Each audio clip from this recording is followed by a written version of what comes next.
से तितर बितर कर रही है। आगे बढ़ते हैं, अगली खबर पश्चिम बंगाल से है। कल एक बार फिर से हिंसा भड़क उठी पश्चिम बंगाल में। हुगली में बीजेपी के नेता दिलीप घोष, उनकी गाड़ी पर पथराव हुआ, जिसके बाद आगजनी भी हुई।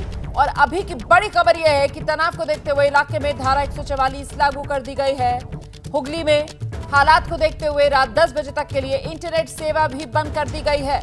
अब तक कुल 12 लोग जो गिरफ्तार किए गए।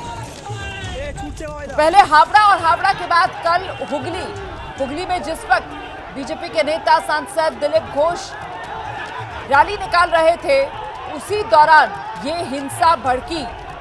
आपको बता दें, बीजेपी नेता दिलीप घोष की गाड़ी पर भी पथराव हुआ, उसके बाद आगजनी भी हुई।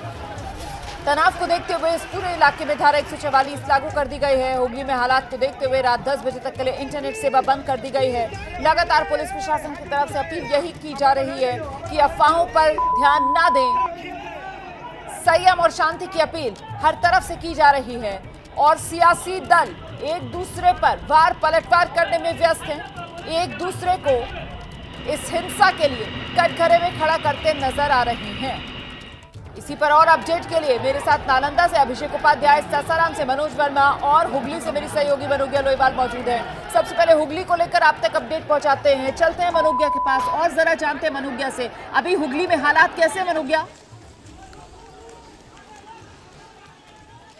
ब्रह्मानगर में ये कहूँ हालात अभी तनावपूर्ण है, लेकिन नियंत्रण में है तो गलत नहीं होगा, क्योंकि 144 धारा लागू है, लेकिन रास्ते पर यानी कि सड़कों पर व्हीकल्स की आवाजाही को नहीं रोका जा रहा है। अगर कोई आ रहा है, जा रहा है, हुगली जिले में हावड़ा से आ रहा है या फिर उधर बर्धमान जिले से आ रहा है, तो उसे रोका नहीं जा रहा है। गाड़ियों की आवाजाही लेकिन बहुत कम है, यानी कि पब्लिक ट्रांसपोर्ट बहुत ज्यादा कम है, जिस संख्या में नॉर्मली आपको दिखते हैं। मैं इस समय जीटी रोड पे हूँ। यही जीटी रोड बंगाल से होते हुए सीधा उत्तर तक यानी उत्तर भारत तक जोड़ती है, लेकिन इस समय जगह जगह पर पुलिस पिकेटिंग कर रखी है।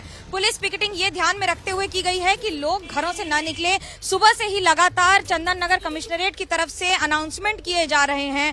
खुद कमिश्नर जवालगी यहाँ अमित जवालगी जगह जगह जाकर पूरी एरिया की शिनाख्त कर रहे हैं। गश्त लगा रही है पुलिस की टीम जगह जगह पर। लेकिन एक महत्वपूर्ण बात कि बीजेपी अब इस पर राजनीति भी शुरू कर चुकी है, यानी कि इस समय थोड़ी देर बाद यहाँ पर इस इलाके में सुकांतो मजूमदार जो बीजेपी के राज्य के प्रेसिडेंट हैं, उनके आने की बात है। वो आएंगे, यहाँ पर लोगों से मिलेंगे। उनका कहना है कि पश्चिम बंगाल सरकार पर सीधा आरोप लगाते हुए कि प्रशासन की विफलता को ये उजागर करता है। तो वहीं टीएमसी ने साफ किया है कि किसी को भी बख्शा नहीं जाएगा, कानून अपना काम करेगा। मुख्यमंत्री ममता बनर्जी ने भी साफ किया है।